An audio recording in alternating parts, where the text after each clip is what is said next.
Los agentes económicos más importantes son los consumidores, el sector público y las empresas. Los consumidores. Los consumidores están agrupados en familias o economías domésticas. Se ocupan de decidir qué bienes y servicios consumen para satisfacer sus necesidades en función a la mayor utilidad que a ellos les reporte. Son agentes económicos de consumo y buscan maximizar su utilidad minimizando gastos. Esto es muy importante resaltarlo. Los consumidores poseen la mayoría de los factores de producción. ¿Y cuáles son? Bueno, es el capital, la tierra y el trabajo.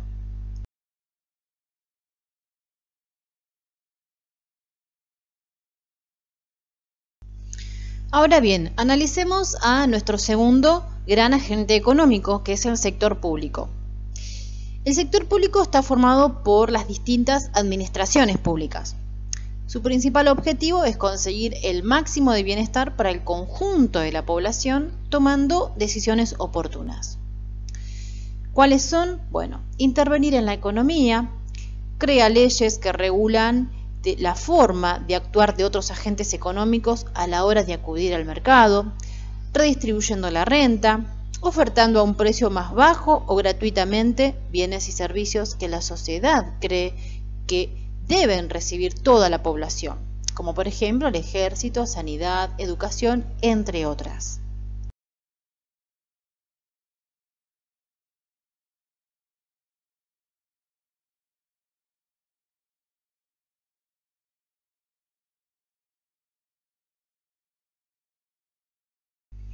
Entonces podríamos decir que el Estado interviene en la economía a través de 4 aspectos fundamentales. Ellos son, por un lado, la regulación, porque va estableciendo normas de funcionamiento. Por el otro lado, los ingresos, recaudando dinero para desarrollar sus actividades. Los gastos, que realiza con actividades, y las empresas públicas.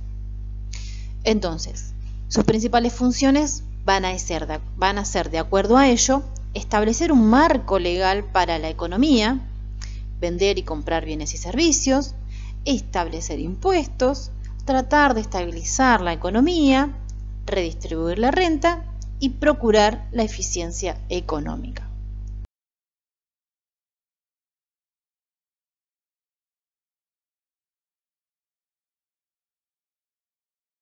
Para poder llevar adelante las acciones que nombramos anteriormente, el Estado debe de establecer regulaciones con leyes, decretos, ordenanzas, entre otras. Estas regulaciones se van a clasificar en controles directos sobre productos, controles de entrada y salida de los mercados, controles relacionados a los procesos de producción, controles sobre la información e impuestos. Analicemos a nuestro último agente económico, las empresas. Bueno, las empresas son unidades de producción, ya que producen bienes y servicios. Pero hay que clasificarlas, ¿sí? La primera y gran clasificación que vamos a realizar es según la actividad que desarrollan. La primera clasificación dentro de la actividad que desarrollan es el sector primario. Dentro del sector primario vamos a encontrar las industriales, las extractivas y las manufactureras. Las industriales son las que realizan la actividad primordial en este tipo de empresas en la producción de bienes mediante la transformación de la materia o extracción de materias primas. Las extractivas se dedican a la explotación de recursos naturales, renovables o no renovables. Por ejemplo, la pesquera, maderera, minera, petrolera, etc. Y las empresas manufactureras son las empresas que transforman esta materia prima en procesos terminados, los cuales pueden ser de consumo final o de producción. Los de consumo final producen bienes que satisfacen de manera directa las necesidades del consumidor. Por ejemplo, una prenda de vestir, muebles, alimentos, aparatos eléctricos, etc. Y por el otro tiene las de producción, que estas se satisfacen las de consumo final. Por ejemplo, maquinaria ligera, productos químicos, etc. Veamos la segunda definición de acuerdo a la actividad que desarrollan, ¿sí? La segunda clasificación estaría dentro de las empresas del sector secundario. ¿Quiénes forman parte del sector secundario? Bueno, más que nada los comerciantes, que son los intermediarios entre productor y consumidor. Su función primordial es la compra-venta de productos terminados y los podemos clasificar en mayoristas, minoristas y comisionistas, que son los que venden lo que no es suyo pero dan a consignar.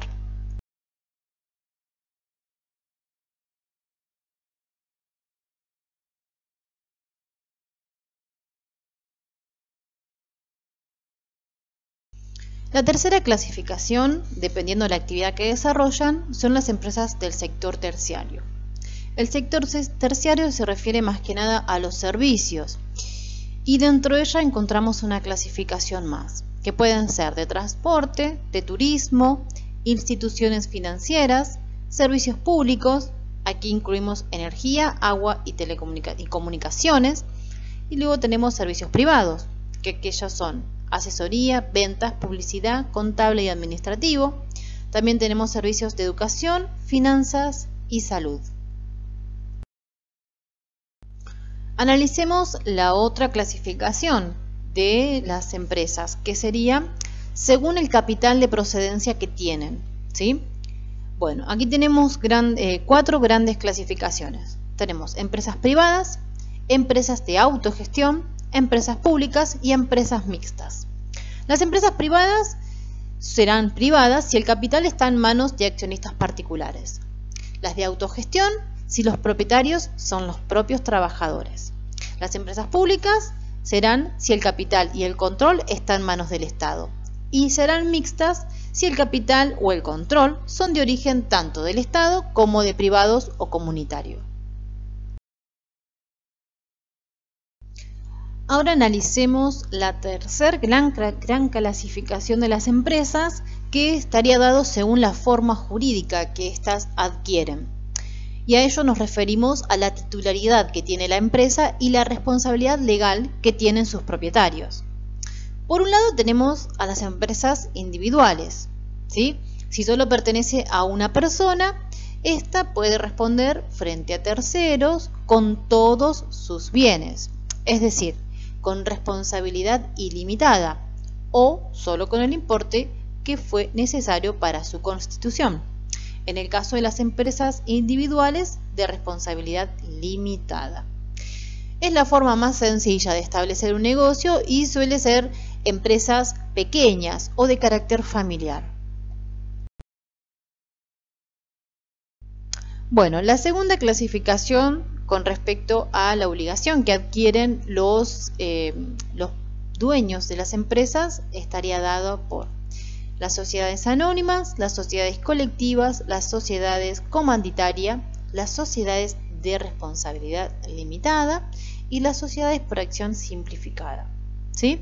No vamos a ingresar en detalle en cada una de ellas porque no es el objetivo de la materia, pero sí es importante que ustedes sepan que tienen distintos grados en cuanto a su compromiso y al capital que aportan y a las deudas que contraen, ¿sí?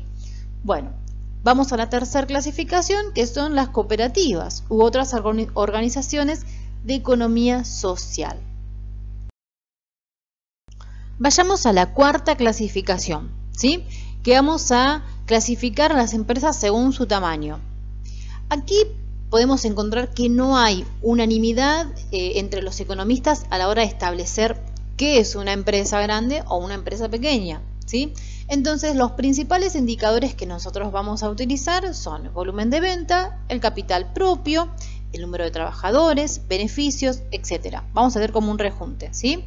Entonces, el más usado suele ser el número de trabajadores. Este criterio es el que se encuentra dentro de esta clasificación que yo les doy a continuación. Por un lado tenemos las microempresas, que serían si poseen 10 o menos trabajadores. Después tenemos las pequeñas empresas, que si tienen entre 11 y 50 trabajadores. La mediana empresa estaría dada entre 51 y 250 trabajadores. Y luego tenemos a las grandes empresas, que estas deben de tener más de 250 trabajadores. Vayamos a la quinta clasificación, ¿sí? Y esta estaría dada según el ámbito de actuación o el ámbito geográfico en el que la empresa realiza su actividad. Por un lado vamos a tener empresas locales, regionales, nacionales, multinacionales y transnacionales. Las empresas locales serían aquellas que venden sus productos o servicios dentro de una localidad determinada, ¿sí? Las regionales son aquellas que venden sus productos o servicios a varias localidades o provincias de un país, ¿sí? Después tenemos las nacionales, son aquellas que venden sus productos dentro de todo un territorio limitado que sería un país, ¿sí? Las multinacionales serían aquellas que operan en 2 o más países con el fin de maximizar sus ventas bajo una perspectiva de global. Luego tenemos las transnacionales, son empresas grandes, ¿sí?, que se dedican a la producción de bienes o servicios que poseen filiales en otros países diferentes al originario, ¿sí?, que nosotros lo llamamos como casa matriz. Y con ello logran expandir su influencia económica a todo el mundo. Con que el 10% del capital de la entidad matriz esté puesto en una filial extranjera, la empresa es considerada multinacional o transnacional. Vayamos a la última clasificación, ¿sí?, que sería las empresas según la cuota de mercado que poseen. Bueno, por un lado tenemos a las empresas aspirantes, a las especialistas, a las líder y a las seguidoras. ¿Qué quiere decir cada una de ellas? Bueno, las empresas aspirantes son aquellas cuya estrategia va dirigida a ampliar su cuota frente a otra que es líder en el mercado, y a las demás empresas que son competidoras. Las empresas especialistas son aquellas que responden a necesidades muy concretas dentro de un segmento de mercado, ¿sí? Pueden ser muy chiquititos. Son fácilmente defendibles frente a los competidores y en el que pueda actuar casi en condiciones monopólicas. Este segmento debe tener un tamaño lo suficientemente grande como para que sea rentable, pero no tanto como para atraer a empresas líderes. La empresa líder, ¿sí?, en tanto en cuanto atiende a lo que marca la punta en cuanto al precio, ¿sí? Son las empresas que ellas imponen el precio y los demás tienen que seguirla.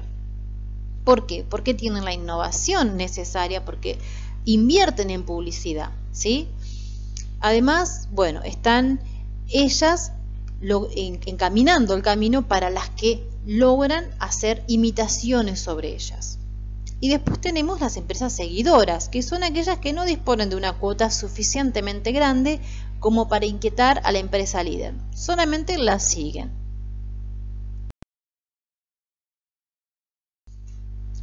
Habiendo analizado en detalle nuestros agentes económicos más importantes, podemos decir que los agentes económicos se relacionan a través de los mercados, determinando lo que llamamos el circuito económico, que en su versión más simple se considera una economía sin relaciones con el exterior y sin participación del Estado. A continuación los invito a ver un circuito de mercado simple y luego uno más complejo, como para que se entienda mejor que los agentes económicos. En versión simplificada tenemos que entender primero cómo nos relacionamos dentro de nuestro sistema, pero ello no siempre ocurre así. Luego nos tenemos que relacionar con el Estado y con el sector externo.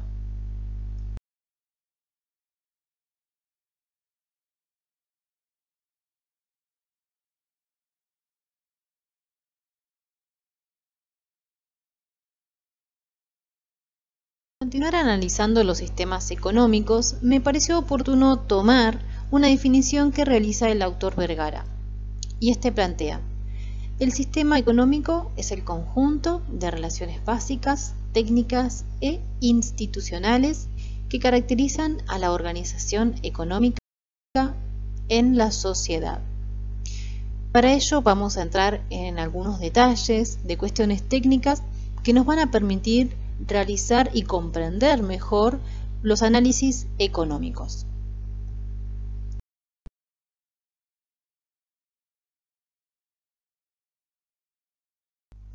Cuando analizamos los sistemas económicos y el cómo se relacionan ellos dentro de la sociedad, en un país lo que hay que hacer es responder estas tres preguntas que nos van a guiar hacia establecer las prioridades que tiene este país, ¿no? A ver, analicemos. Nosotros cuando tengamos que responder estas preguntas, lo tenemos que hacer aplicando ceteris paribus. Recordemos que ceteris paribus era analizar una variable y dejar las demás de modo constante, ¿sí? Entonces, algunos ejemplos veamos sobre la primera pregunta, que es la que nos abre un abanico muy grande. Cuando en un país el mandatario se pregunta qué producir, ¿no?, para guiar sus políticas hacia ellas. Acá el mandatario se realiza la siguiente pregunta dentro de este interrogante, ¿no? A ver, se va a preguntar qué bienes y servicios se van a producir y en qué cantidad. Si se producirán muchos bienes de consumo, como por ejemplo las vestimentas y demás, o se le va a prestar mayor atención a los bienes de inversión, como ser las fábricas, que estas permiten incrementar el consumo de futuro. Si se van a producir muchas prendas, si va a ser de escasa calidad o de mucha calidad, si se incrementará la producción de bienes materiales, tales como alimentos y automóviles, o si se va a potenciar la producción de servicios destinados a ocupar el ocio, tales como conciertos y espectáculos teatrales. ¿Sí? Estas son algunas de las opciones que yo les doy como para que ustedes se puedan guiar. Estas opciones nos abren muchos abanicos. Nosotros podemos elegir una de ellas y empezar a redactarlas para ir profundizando más aún, ¿sí? Una vez que decidimos cuáles de ellas vamos a abordar, tenemos que pasar a la siguiente pregunta, que es el cómo producir, ¿no?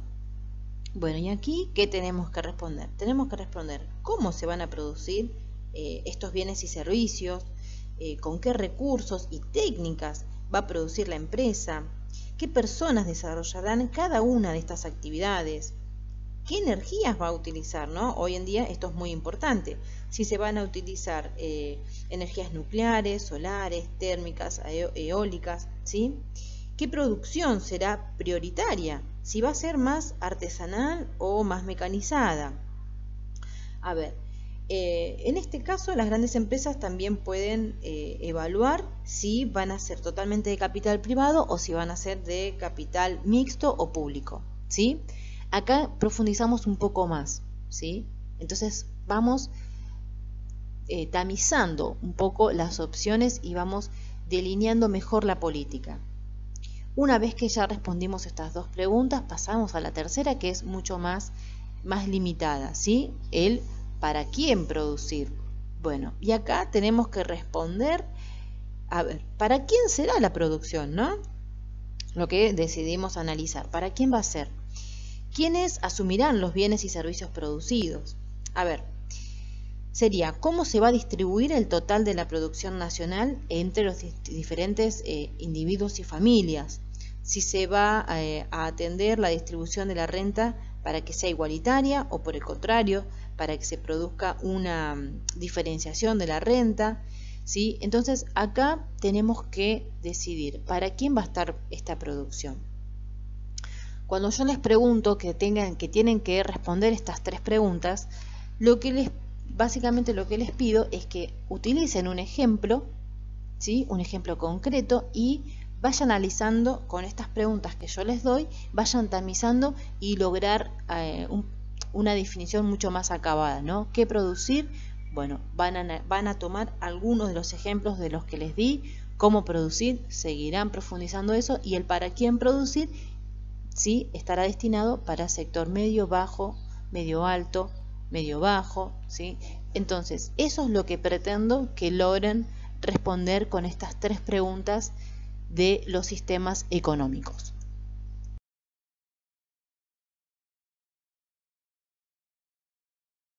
Frente a la disyuntiva de resolver las tres preguntas que anteriormente mencioné, el Estado puede tomar diversas decisiones sobre la asignación de los recursos.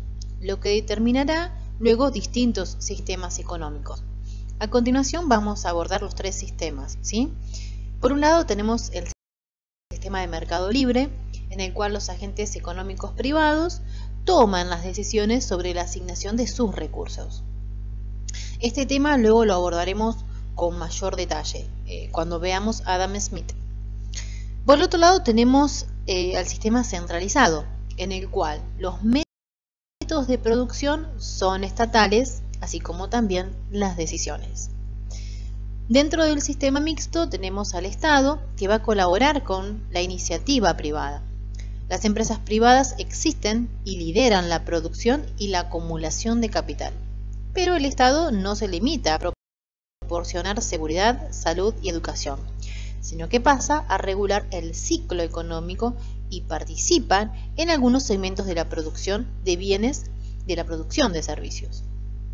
Asimismo, el Estado se hace cargo también de los aspectos de la seguridad social. Por un lado, el sistema jubilatorio, seguros de desempleo, etc. Este modelo a lo largo del tiempo se fue perfeccionando y se lo denominó como estado de bienestar.